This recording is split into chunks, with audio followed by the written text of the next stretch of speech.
हरे कृष्ण। ओम अज्ञानतिमिरान्धस्य ज्ञानाञ्जनशलाकया चक्षुरुन्मीलितं येन तस्मै श्रीगुरवे नमः। हे कृष्ण करुणा सिंधु दीनबंधु जगत्पते गोपेश गोपिका कांत राधा कांत नमस्तुते। तप्त कांचन गौरांगी राधे वृंदावनेश्वरी वृषभानुसुते देवी प्रणमामि हरिप्रिये। वाञ्छाकल्पतरुर्भक्ष कृपा सिन्धुभ्यैव च पतितानां पावनेभ्यो वैष्णवेभ्यो नमो नमः। जय श्री कृष्ण चैतन्य प्रभु नित्यानंद श्री अद्वैत गदाधर श्रीवासादि गौर भक्त वृंद। हरे कृष्ण कृष्ण कृष्ण हरे हरे, हरे राम राम राम हरे हरे। हरे कृष्ण, जय जगन्नाथ। तो विगत कुछ दिवसों से हम चर्चा कर रहे हैं श्री श्री जगन्नाथ बलदेव सुभद्रा महारानी के विशेष लीलाएं। तो उसी क्रम में आज हम चर्चा करेंगे श्री जगन्नाथ जी की कुछ अन्य सुमधुर लीलाओं के बारे में।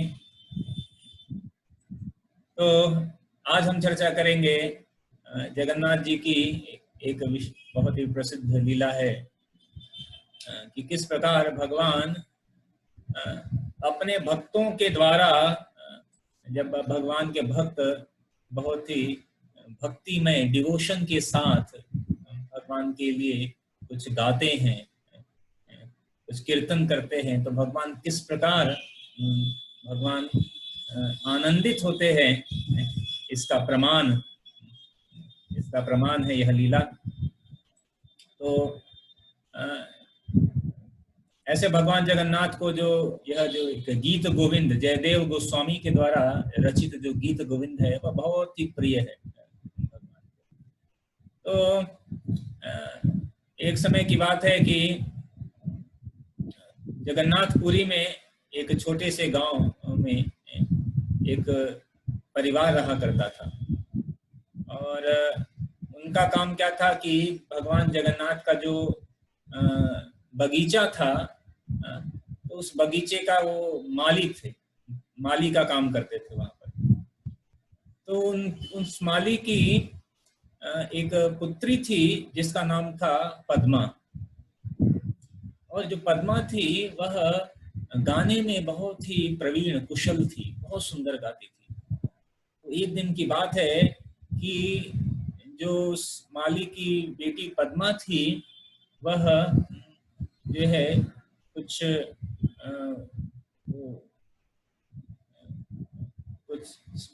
फूल या कुछ ऐसा कुछ तोड़ने के लिए जाती है। कई जगह पर वर्णन है कि वह एक प्लांट या क्या कह सकते हैं उसको, बैंगन जैसा, वह उस तोड़ने के लिए जाती है और वह उसको तोड़ते तोड़ते वह गीत गोविंद गा रही होती है। और वह गीत गोविंद इतना सुंदर गा रही होती है कि भगवान जगन्नाथ जो है वो मंदिर से वह गाना सुनते हैं, और उस गाने को सुनकर भगवान जगन्नाथ को इतना आनंद आता है कि वह अपने मंदिर में अब और बैठना उनके लिए मुश्किल हो जाता है। और यहाँ तक कि उस गाने से आकर्षित होकर भगवान जगन्नाथ अपने मंदिर को छोड़कर उस बगीचे में चले आए, और जो पद्मा है वह गीत गोविंद गाती जा रही है और घूम घूम कर जो है वह तोड़ती जा रही है, वह बैंगन ऐसे तोड़ती जा रही है, और भगवान जगन्नाथ जो है उनके पीछे पीछे पीछे पीछे वह इतना वो जो गा रही है उनके पीछे पीछे जा रहे हैं। और भगवान इतना उस गाने में निमग्न हो जाते हैं कि भगवान का जो कपड़ा होता है, ऊपरी वस्त्र होता है, वो जो वहां पे जो कटीले कांटे होते हैं उसमें फंस जाते हैं और वो फट जाता है। भगवान के वस्त्र फट जाते हैं, भगवान को कुछ होश नहीं रहता है, इतना निमग्न है अपने भक्त के गान में।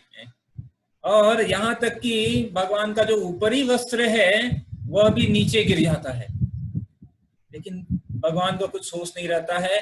वह गीत गोविंद जो पद्मा गा रही होती है उसमें निमग्न रहते हैं भगवान।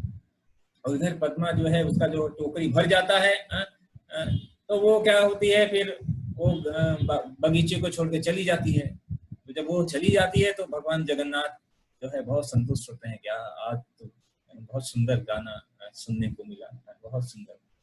भगवान जो है वापस अपने मंदिर को वापस आ जाते हैं। अब अगले दिन जो है जो पुजारी जो सुबह सुबह का जो सेवा करने के लिए वो दरवाजा खोलता है, तो देखकर बहुत ही आश्चर्य होता है। वो देखता है कि भगवान के जो कपड़े हैं वो कहीं इधर उधर कई जगह से फटे हुए हैं, कई जगह से फटे हुए हैं। और साथ ही साथ जो ऊपर का ऊपरी वस्त्र होता है भगवान का वो भी गायब है। और ये जब पुजारी यह देखता है तो बहुत ही चिंतित हो जाता है, सबको सूचित करता है कि क्या हुआ, ये कैसे हो गया, भगवान के वस्त्र कैसे फट गए, वो भी मंदिर में बैठे बैठे भगवान के वस्त्र कैसे फट गए, वो भी ऊपरी वस्त्र भी गायब है भगवान का। और जो है जो राजा है वो भी बहुत चिंतित हो जाते हैं। राजा सोचते हैं कि जरूर हमने कुछ अपराध किया है, इस कारण से ऐसा कुछ हुआ है। जो राजा थे वह कहते हैं ये तो बहुत बड़ा अपशकुन है। तो राजा अपने अपराध सोचते हैं कि ये हमारे अपर किसी अपराध का परिणाम है। तो राजा जो है वो फास्टिंग करना प्रारंभ कर देते हैं भगवान के सामने और उनसे क्षमा याचना मांगना शुरू कर देते हैं। रात को जब रात होती है तो भगवान जगन्नाथ जो है राजा के स्वप्न में आते हैं, कहते हैं कि सुनो राजा, तुम्हें चिंता करने की जरूरत नहीं है, तुमसे कोई अपराध नहीं हुआ है। हुआ ये कि जो है वो एक लड़की जो है वह पद्मा, वह इतना सुंदर गीत गोविंद गा रही थी कि मुझसे मंदिर के अंदर रहा नहीं गया और वह मैं उसके पीछे पीछे चला गया और जो है कांटों में लगकर जो है मेरे कपड़े फट गए और मेरा जो ऊपरी वस्त्र है वो वही बगीचे में वहीं गिरा होगा, वहीं गिरा होगा, तो आप जाकर वहां देखो। तो ऐसा स्वप्न आता है। राजा जब नींद से उठता है तो राजा उठकर जाके देखते हैं, बगीचे में जाते हैं वहां पर। और जब बगीचे में जाते हैं तो देखते हैं कि अरे भगवान का ऊपरी वस्त्र वहीं पे अभी भी पड़ा हुआ है। वो उठाते हैं। फिर राजा तुरंत जो है उस लड़की को ढूंढते हैं। तो पता चलता है कि ये जो लड़की और कोई नहीं है, ये जो बगीचे के जो माली हैं उसकी ही लड़की है। और फिर तब से जो है राजा उनको कहते हैं कि भगवान जगन्नाथ को आपके द्वारा जो गाया गया जो गीत गोविंद है वो बहुत ही जो है प्रिय, बहुत पसंद आया है। इसीलिए आज से आप सब लोग जो है यह जगन्नाथपुरी में ही रहोगे और मैं आपको सारी सुविधाएं दूंगा। और आपका काम क्या होगा कि प्रतिदिन भगवान जगन्नाथ को यह गीत गोविंद गाकर सुनाना पड़ेगा। तो इस प्रकार से जो भगवान जगन्नाथ को जो है यह गीत गोविंद बहुत ही प्रिय है, जयदेव गोस्वामी के द्वारा लिखा गया। तो प्रतिदिन जो पद्मा है वह भगवान जगन्नाथ को जो है जयदेव जी के द्वारा रचित यह गीत गोविंद गा के सुनाती थी। और वह उनको देवदासी ऐसा कहा गया। पद्मा जो है वह देवदासी बन गई, मतलब भगवान की एक सर्वेंट, सेविका। और प्रतिदिन इस प्रकार से वह फिर आगे। तो आज ये ऐसे प्रथा प्रचलित है कि भगवान को जो है वह गीत गोविंद ऐसे सुनाते हैं। उसी पीढ़ी में आने वाले लोग ऐसे भगवान को गीत गोविंद गाकर सुनाते हैं। तो ऐसे भगवान जो है अपने भक्तों से अलग अलग प्रकार की सेवा लेते हैं। और ऐसा ही एक और वृत्तांत आता है कि जब यह जो गीत गोविंद है यह जयदेव गोस्वामी ने लिखा था। जयदेव गोस्वामी भगवान के बहुत ही प्रिय परम भक्त थे। तो एक बार जयदेव गोस्वामी ने सोचा कि मैं क्या करता हूँ कि यह जो गीत गोविंद है इसको एक कपड़े में, जैसे बुनाई की जाती है ना, तो उन्होंने सोचा कि श्लोक को कपड़े में बुनकर भगवान को हम अर्पित करेंगे। जैसे कई बार देखिए कपड़ा होता है, इसके लिखा रहता है हरे कृष्ण या महामंत्र लिखा होता है ऐसा। तो इन्होंने सोचा कि मैं पूरा गीत गोविंद का श्लोक जो है वो कपड़े में ऐसा बुनवा कर फिर भगवान जगन्नाथ को अर्पित करेंगे, भगवान की प्रसन्नता। और तो जो जयदेव गोस्वामी थे उन्होंने एक जो बुनकर होते हैं उनके पास गए। तो बुनकर ने कहा कि मैं कर तो दूंगा लेकिन आपको श्लोक आपको गाना पड़ेगा, बताना पड़ेगा। तभी जो है हम लिख पाएंगे, तभी उसको बुन पाएंगे।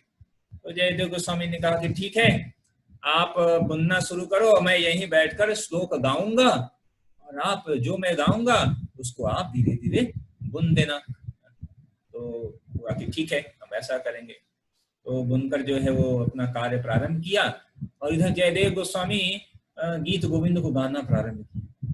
और जब वो गीत गोविंद को गाना प्रारंभ किए तो गाते गाते जयदेव गोस्वामी जो है वह उसमें निमग्न हो गए, और इतना निमग्न हो गए कि वह भाव में आ गए और उनको कुछ होश ही नहीं रहा, होश ही नहीं रहा।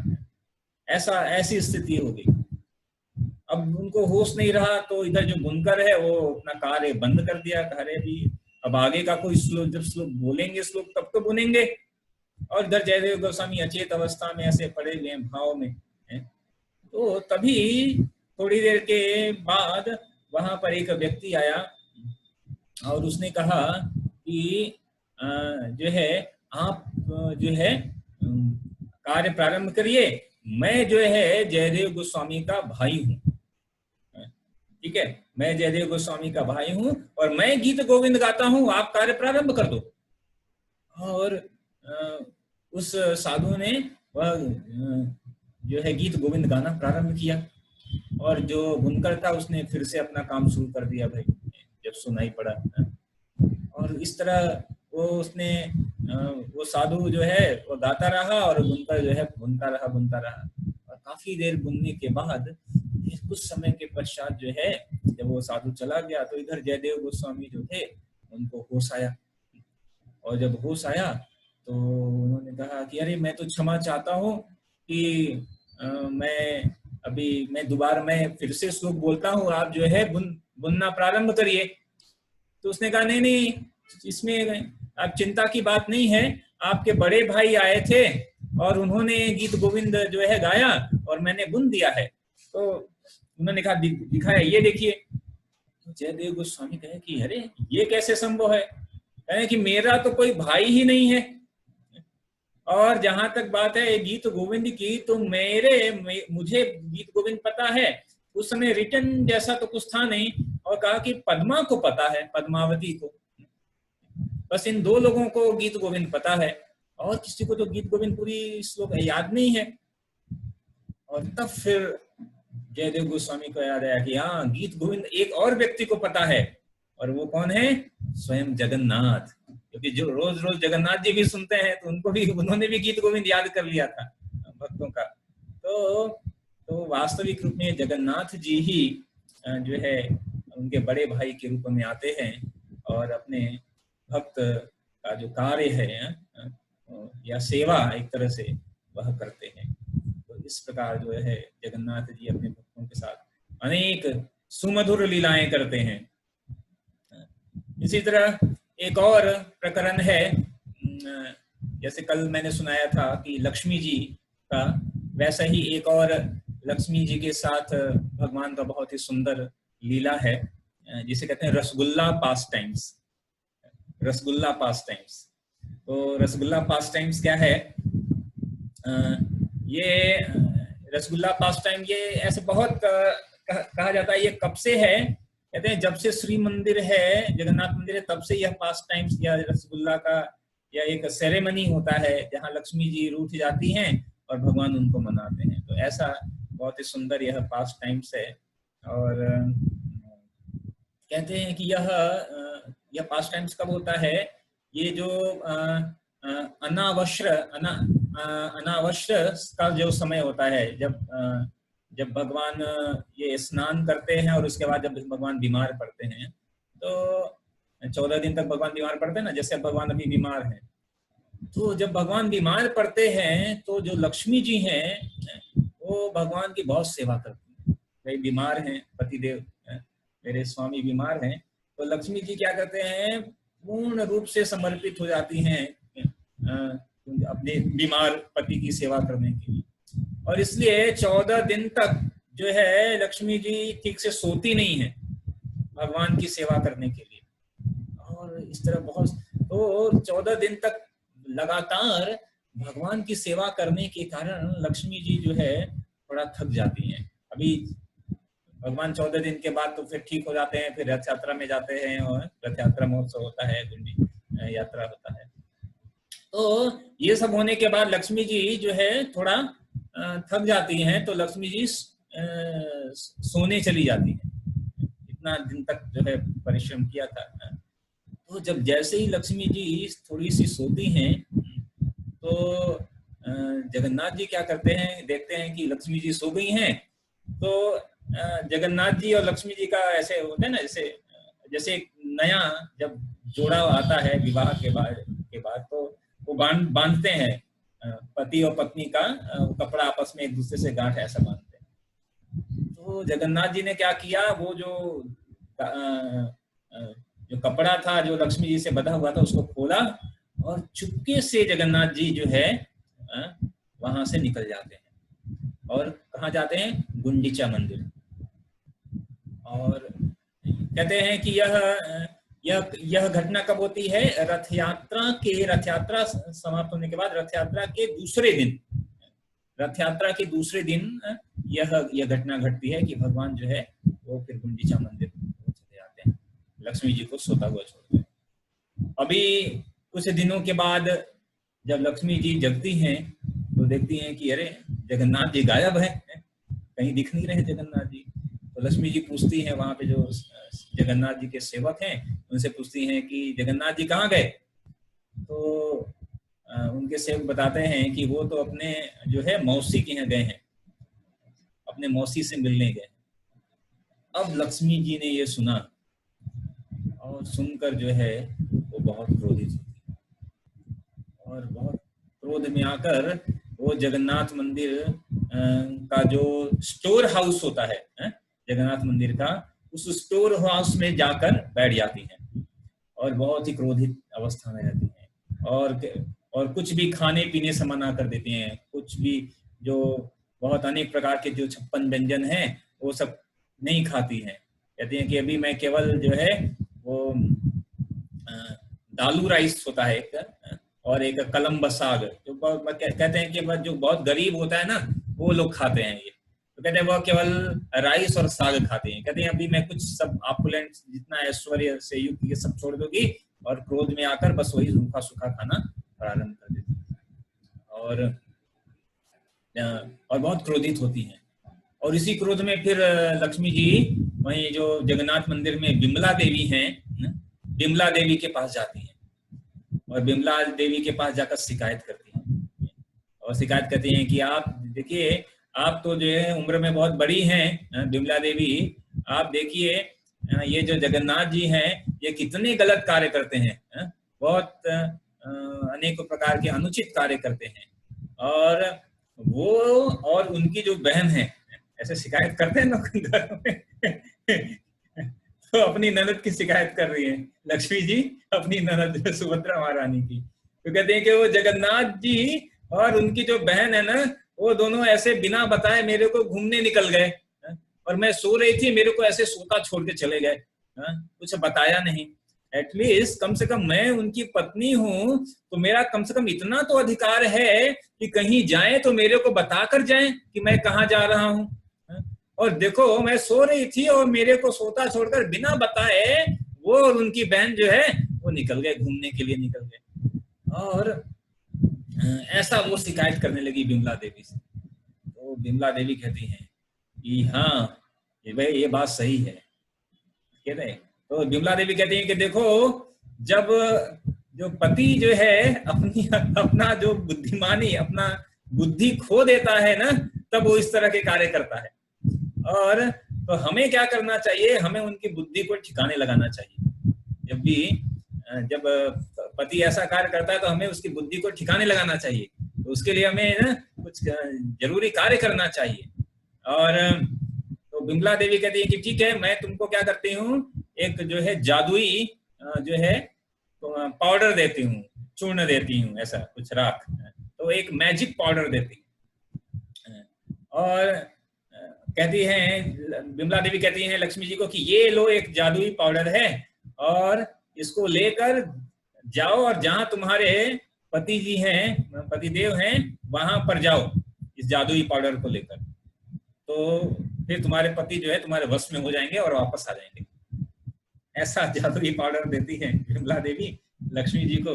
अब लक्ष्मी जी वो पाउडर ले लेती हैं और फिर लेकर अगले दिन जो सुबह है लक्ष्मी जी कहते हैं कि जगन्नाथ जी के जाने के बाद के पांचवें दिन जो है लक्ष्मी जी अब चल जाती हैं गुंडीचा की तरफ। तो बहुत ही, लेकिन बहुत उनका क्रोध शांत नहीं रहता है, तो क्रोधित रहती हैं। तो स्नान करके और भी अनेकों प्रकार के आभूषण धारण करके लक्ष्मी जी क्या करती हैं, अपने अनेक जो है सेवक सेविकाओं को लेकर एक पालकी में बैठकर गुंडीचा मंदिर की तरफ जाती है, जगन्नाथ जी के पास। और कहते हैं कि जब लक्ष्मी जी इस तरह गुंडीचा मंदिर की तरफ जाती है तो एक फेस्टिवल मनाया जाता है, उसको कहते हैं हेरा पंचमी। हेरा पंचमी नाम से वह उत्सव मनाया जाता है, जब लक्ष्मी जी जो है क्रोधित लक्ष्मी जी जाती हैं जगन्नाथ जी के पास गुंडीचा मंदिर में। और तो लक्ष्मी जी जब वहां पे जाती हैं तो बहुत क्रोधित रहती हैं। और लक्ष्मी जी जिस रास्ते से भगवान आते जाते हैं उस रास्ते से न जाकर दूसरे रास्ते से जाती है। वो विमला देवी का वो पाउडर लिया लक्ष्मी जी ने लिया रहता है, तो अलग दूसरा रास्ता अपनाती हैं जिधर से जगन्नाथ जी आते जाते रहते हैं। तो जगन्नाथ जी तो थोड़ा उनको पता था कि देखो कहीं लक्ष्मी जी ना आए, तो जिस उस रास्ते पर रास्ता है उस रास्ते देखते रहते हैं कि कहीं लक्ष्मी जी तो नहीं आ रही है, कहीं लक्ष्मी जी तो नहीं आ रही है। लेकिन लक्ष्मी जी दूसरे रास्ते से आ जाती हैं अचानक से। अब दूसरे रास्ते से जैसे ही लक्ष्मी जी आ जाती हैं तो जगन्नाथ जी देखते हैं कि अरे अचानक से लक्ष्मी जी आ गई हैं। तो जैसे ही वो लक्ष्मी जी को देखते हैं तो बहुत ही वो शर्मिंदा होते हैं कि अरे उनका ऐसा होता है कि अरे लक्ष्मी जी को छोड़ के आ गए थे बिना बताए। तो और उसी समय लक्ष्मी जी ने वो जो मैजिकल पाउडर था, जादुई पाउडर, वह जगन्नाथ जी के ऊपर वो प्रयोग किया। वो पाउडर जो है जगन्नाथ जी के ऊपर छिड़क देती है, ऐसा फेंक देती है। और उसके बाद वो जगन्नाथ जी के जो रथ होता है वहां जगन्नाथ जी के रथ पे जाती हैं लक्ष्मी जी। और ऐसा कि कोई उनको देख ना पाए इस तरह उनके रथ पे जाती है। और वहां जाने के बाद लेकिन क्रोध में रहती हैं, कुछ बात नहीं करती हैं जगन्नाथ जी से। और जाकर जो रथ का जो सारथी होता है लक्ष्मी जी उसके पास जाती हैं और कहती हैं कि जाकर अपने स्वामी को बोल दो कि मैं वापस जा रही हूँ। तो लक्ष्मी जी तो केवल वो पाउडर जो है जादुई पाउडर लेकर उसका प्रयोग करने के लिए आई थी, उन्होंने प्रयोग कर लिया और जाकर कहा कि जाकर अपने स्वामी को कह दो, गुस्से में थी कि कहा कि जाकर स्वामी को कह दो अपने कि मैं वापस जा रही हूँ। और वापस लक्ष्मी जी वापस आती हैं। तो जब लक्ष्मी जी वापस आती हैं तो भी एक उत्सव मनाया जाता है जिसे कहते हैं हेरा गोहिरी शाही। हेरा गोहिरी शाही, जब लक्ष्मी जी गुंडीचा से वापस श्री मंदिर की तरफ आती है तो उस समय भी जो भक्तगण हैं अनेकों प्रकार के माता लक्ष्मी को सुंदर आभूषण फल फूल ऑफर करते हैं। तो इधर जब जगन्नाथ जी सोचते हैं कि अरे लक्ष्मी जी आई थी अभी बहुत गुस्से में थी और चली गई, फिर जगन्नाथ जी कहते हैं कि अब तो जाना पड़ेगा तुरंत। तो 7 दिन हो चुके होते हैं तब तक। तो लक्ष्मी जो जगन्नाथ जी हैं वो बलराम और सुभद्रा महारानी के साथ वापस जो है अपने मेन मंदिर जो है श्री मंदिर की तरफ आते हैं। तो उस समय भी कहते हैं बहुत बड़ा उत्सव मनाया जाता है। और उस समय एक उत्सव मनाया जाता है क्योंकि लक्ष्मी जी बहुत क्रोधित हैं, तो लक्ष्मी जी और जगन्नाथ जी का मिलन का उत्सव मनाया जाता है जिसे लक्ष्मी नारायण भेंट कहा जाता है। लक्ष्मी नारायण भेंट वो उत्सव मनाया जाता है जब भगवान वापस आ रहे होते हैं लक्ष्मी जी से मिलने के लिए। ठीक है, तो जब भगवान वापस मिलने के लिए आते हैं तो लक्ष्मी जी को जो है वापस जो छावनी मंडप है सिंह द्वार के पास, वहां पर लक्ष्मी जी को बुलाया जाता है, लेकर आया जाता है ऐसे कि जगन्नाथ जी आ रहे हैं तो उनसे मिलने के लिए आप आइए। तो लक्ष्मी जी जो है आती नहीं है, पहले तो कहती है मैं नहीं आऊंगी। लेकिन फिर थोड़ा सा मनाने के पश्चात तो फिर लक्ष्मी जी आती हैं, देखती हैं जगन्नाथ जी आए हुए हैं, तो लक्ष्मी जी आती हैं और जगन्नाथ जी का जो रथ होता है उस जगन्नाथ जी के रथ की जो है परिक्रमा करती हैं। परिक्रमा करने के पश्चात वो फिर अंदर चली जाती है, ठीक है, अंदर चली जाती है। और इधर जब जगन्नाथ जी देखते हैं कि नहीं लक्ष्मी जी बहुत क्रोधित हैं, उनको मनाना पड़ेगा, तो जो जगन्नाथ जी हैं, कई बार ऐसा भी कहा जाता है कि जगन्नाथ जी ने वो लक्ष्मी जी को मनाने के लिए विशेष वो शून्य वेश धारण करते हैं, जिसमें बहुत जो है बहुत कहते हैं 1 टन का सोना धारण करते हैं हाथों में और अनेक अनेक जगहों पर। ऐसा लक्ष्मी जी को विशेष मनाने के लिए, भाई लक्ष्मी जी रुष्ट हैं तो उनको मनाने के लिए विशेष तैयार होकर ऐसा तैयार होकर जाएंगे लक्ष्मी जी को मनाने के लिए।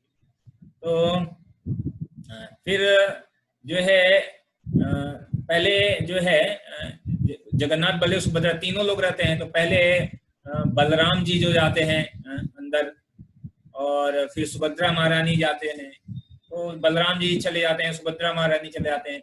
अब जब जगन्नाथ जी जब उतरते हैं रथ से और अंदर की ओर जाते हैं, तो जो लक्ष्मी जी की जो सेविकाएं होती हैं वो द्वार को बंद कर देती हैं, ठीक है, वो सिंह द्वार को बंद कर देती हैं और बंद कर देती हैं, कहती हैं कि नहीं लक्ष्मी देवी ने मना किया है कि आप अंदर नहीं आ सकते, ठीक है, आप अंदर नहीं आ सकते हैं, आप जो है बाहर ही रहिए।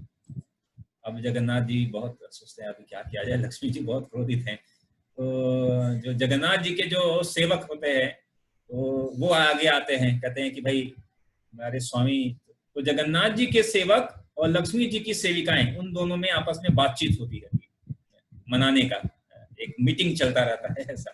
तो जो है ऐसा काफी देर तक मीटिंग चलता है और जगन्नाथ जी के सेवक कहते हैं कि नहीं नहीं नहीं, जगन्नाथ जी जो है बहुत लक्ष्मी जी से बहुत प्रेम करते हैं और वो बहुत ही शर्मिंदा हैं, तो कृपया करके उनको क्षमा कर दीजिए। तो लक्ष्मी जी की सेविका कहते हैं नहीं नहीं नहीं नहीं, जगन्नाथ जी को कहो वापस जाएं, लक्ष्मी जी करिए वापस जाएं। तो लेकिन तो काफी देर तक ऐसे मान मनोबल चलता है और कहते हैं कि जब लक्ष्मी जी भगवान कहते हैं कि नहीं मैं अंदर आना चाहता हूँ, तो जो लक्ष्मी जी ऐसा कहती हैं, अत्र स्थले समाकम अपि देवी चंड स्थितो विभो अस्मिन् स्थलेपि त्वत्सौख्यम देवस्नास्ते प्रियान ही। लक्ष्मी जी की सीता क्या कहती हैं कि जगन्नाथ जी आप जाइए, यहाँ पर लक्ष्मी जी नहीं रहती हैं, यहाँ पर केवल देवी चंडी रहती हैं। ऐसे तो लक्ष्मी चंडी एक ही है, चंडी मतलब बहुत क्रोधित और जब क्रोध में आ जाती हैं लक्ष्मी जी, तो कहती है यहाँ पर केवल देवी चंडी रहती है, लक्ष्मी जी यहाँ पर नहीं है, तो इसलिए आपको जो है कहीं और जाना चाहिए। और आगे वो कहती हैं चंडादि सुगंधम यद भक्ष्यः विभो यादिकं च यत् इदं विरहानि स्थानमत् स्थानं गच्छ हे विभो। कहते हैं कि जो बहुत सुंदर जो सुगंध पदार्थ है, चंदन है, बहुत सुंदर सुंदर खाने की जो वस्तुएं हैं वो यहाँ नहीं है, ठीक है, वो आपके मौसी के घर मिलेगा, क्योंकि जगन्नाथ जी अपने मौसी के घर गए होते हैं, तो वो मतलब कहते हैं ना, वो कमेंट मारती हैं कि नहीं नहीं यहाँ पे तो कुछ अच्छा नहीं है, न तो यहाँ पे सुगंधित वस्तु है, न तो अच्छा खाने को है, ये सब तो केवल आपके मौसी के घर ही मिलता है, तो आप जाओ अपने मौसी के घर ही रहो, उधर ही खाओ पियो और उधर ही ऐश करो। तो इस तरह जो है लक्ष्मी जी की जो सेविकाएं हैं वो ऐसा लक्ष्मी जी की तरफ से ऐसा बोलती हैं, लक्ष्मी जी वास्तविक रूप में ऐसा कहती हैं, तो लक्ष्मी जी मानती नहीं है कि अब क्या किया जाए। तो फिर जो जगन्नाथ जी हैं वो कहते हैं कि देखो मैं कैसे आपको कैसे साथ में ले जाता, अभी मैं मेरे साथ कौन थे, बलदाऊ थे, अभी जब बलदाऊ मेरे साथ हैं तो आप तो मतलब जैसे बड़े भाई है ना, जैसे जेठ होते हैं तो जेठ होते हैं, तो जो है जो बहू है वो कैसे रहेगी साथ में, तो बहाना मारते हैं, कहते हैं नहीं देखो देखो मेरे साथ बलदाऊ थे और चूंकि बलदाऊ मेरे साथ थे इसलिए मैं आपको नहीं लेकर गया, नहीं तो मैं आपके बिना तो कभी नहीं जाता हूँ कहीं भी, आपको मैं जरूर साथ में ले जाता, लेकिन बलदाऊ साथ में थे, अभी बलदाऊ साथ में थे तो आप कैसे चलती मेरे साथ, मतलब आप भी समझ सकती हैं। तो ऐसा जगन्नाथ जी कहते हैं कि देखो बलदाऊ मेरे साथ थे, आप मेरे साथ कैसे रह सकती हैं। तो तब भी लक्ष्मी जी क्रोधित रहती हैं। वो कहते हैं कि नहीं नहीं नहीं, कुछ बोलती नहीं है। तो भगवान जगन्नाथ उनको बहुत अनेक प्रकार के उपहार देते हैं। कहते हैं ये लो, ये मैं आपके लिए बहुत उपहार लाया हूँ। तो लक्ष्मी जी कहती हैं कि नहीं नहीं नहीं, देखो मैं इस उपहार के लायक नहीं हूँ। मैं तो बहुत ही गरीब परिवार से हूँ, और मैं एक बहुत ही गरीब परिवार से हूँ, तो ऐसे सुंदर और कीमती उपहार मेरे को शोभा नहीं देते हैं। लक्ष्मी जी गुस्से में ऐसा कहती हैं कि मैं बहुत ही गरीब परिवार की हूँ, बहुत गरीब हूँ, इसलिए ये उपहार जो है मेरे को सुंदर नहीं चाहिए। तो अब जगन्नाथ जी सोचते हैं अभी क्या किया जाए, क्या किया जाए, बहुत मनाने का प्रयास करते हैं। तो फिर अंत में जगन्नाथ जी क्या करते हैं कि लक्ष्मी जी के लिए एक बहुत ही सुंदर साड़ी, बहुत ही सुंदर साड़ी लेकर आते हैं, और अनेकों प्रकार के जो है आभूषण लेकर आते हैं, और उसके साथ जो है बहुत ही सुंदर स्वादिष्ट रसगुल्ला लेकर आते हैं, रसगुल्ला लक्ष्मी देवी को मनाने के लिए। और तो जब लक्ष्मी जी देखती हैं कि भगवान साड़ी और आभूषण और साथ ही रसगुल्ला लेकर आए हैं, तो जो लक्ष्मी जी जो है थोड़ी शांत होती हैं, और फिर जगन्नाथ जी को श्री मंदिर के अंदर आने का वो अलाउ करती हैं कि आप आइए। तो भगवान अंदर प्रवेश करते हैं। तो जब भगवान प्रवेश करते हैं तो एक बहुत बड़ा उत्सव मनाया जाता है, जिसे कहते हैं नीलाद्री विजय, नीलाद्री विजय। तो और उसके बाद जब लक्ष्मी जी मान जाती हैं, और फिर से जब भगवान गए होते हैं तो जो लक्ष्मी जी का जो वस्त्र है वो खोल कर गए होते हैं ना, तो फिर से एक बहुत बड़ा उत्सव मनाया जाता है जो है, जहाँ पर लक्ष्मी जी और जगन्नाथ जी, इन दोनों का जो वस्त्र है वो आपस में फिर से यूनाइट किया जाता है, बांधा जाता है, फिर से गांठ बांध दिया जाता है, जैसे पति पत्नी कैसे गांठ बांध दिया जाता है। तो ऐसे तो पुनः गांठ बांध दिया जाता है कि फिर जगन्नाथ जी जो है कहीं छोड़कर कहीं मतलब ऐसे चले ना जाए। तो वो फिर से बहुत बड़ा उत्सव मनाया जाता है जगन्नाथ जी और लक्ष्मी जी के मिलाप का, यह एक उत्सव। तो यह तब से जो है यह उत्सव मनाया जाता है नीलाद्री विजय का, और विशेष रसगुल्ला जो है वो ऑफर किया जाता है। भगवान जगन्नाथ रसगुल्ला लेकर आते हैं लक्ष्मी जी के लिए, और फिर वो जो है फिर वह रसगुल्ला पास टाइम इसे कहते हैं। तो यह ऐसा मान मनोबल ऐसा भगवान जो है, और भगवान के भक्त जो है अनेक प्रकार के यह जो उत्सव मनाए जाते हैं, तो यह ऐसा बहुत ही सुंदर यह पास टाइम्स है भगवान जगन्नाथ का माता लक्ष्मी के साथ। ठीक है, कितना समय चाहिए। हरे कृष्ण।